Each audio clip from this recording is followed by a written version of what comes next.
Assalamualaikum warahmatullahi wabarakatuh. Perkenalkan, nama saya Inoleja Fadila dari Prodi Sarjana Terapan Poltekkes Kemenkes Bengkulu. Di sini saya akan menjelaskan kasus korupsi yang pernah terjadi di lingkungan tempat tinggal saya. Kasus yang saya bahas yaitu pembangunan pemukiman kumuh dan sosialisasi pajak fiktif di pemerintahan Kota Bengkulu. Berita ini saya dapatkan dari Liputan 6 oleh Yuwardi Harjoputro pada tanggal 25 Mei 2017. Pertama, pembangunan pemukiman kumuh. Tim penyidik Kejaksaan Tinggi atau Kejati Bengkulu menetapkan 4 orang tersangka dalam kasus korupsi ini, dan pemukiman itu berlokasi di 2 wilayah, yaitu Kelurahan Pintu Batu, Kecamatan Teluk Segara, dan Kelurahan Awak Makmur, Kecamatan Muara Bangkahulu.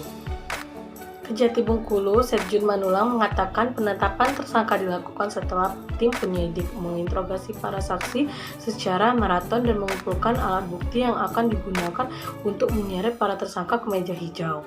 Pemkums Kejati Bengkulu Ahmad Fuadi menyebutkan identitas para tersangka adalah Arbani selaku pejabat pembuat komitmen atau PPK, Rosman selaku direktur PT Fikri Abadi, Antori selaku konsultasi pengawas, dan Andi selaku konsultan pengawas.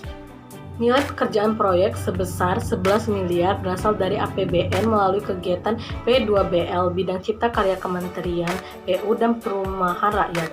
Berdasarkan hasil audit, negara diduga dirugikan sebesar 3,2 miliar. Selain keempat tersangka korupsi, Kejati Bengkulu juga menetapkan PT Fikri Group tersangka dugaan tindak pidana pencucian uang atau TPPU.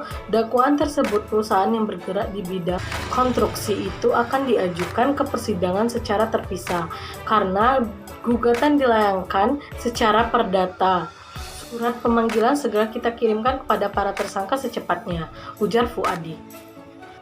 Yang kedua, tersangka penilapan duit sosialisasi pajak. Tim penyidik tindakan pidana korupsi Kejaksaan Tinggi Bengkulu juga sudah telah menetapkan 2 orang tersangka kasus SPJ fiktif terkait sosialisasi pajak di Badan Pengolahan Keuangan dan Aset Daerah Kota Bengkulu. Mereka adalah Franz Antoni sebagai PPTK dan Muhammad Sofian sebagai pengguna anggaran. Dugaan korupsi yang dikenakan terhadap kedua tersangka ini adalah penyalahgunaan uang negara sebesar 485 juta. Dana tersebut termasuk dalam APBD Kota Bengkulu tahun anggaran 2016. Beberapa pihak sudah diperiksa sebagai saksi, termasuk pemilik rumah makan serta penginapan yang dilaporkan digunakan sebagai lokasi sosialisasi. Menurut Kejati, penetapan para tersangka itu sangat dimungkinkan akan bertambah berdasarkan keterangan para tersangka yang akan diperiksa pada waktu terdekat, utamanya untuk kasus korupsi sosialisasi pada pajak fiktif yang melibatkan banyak pihak.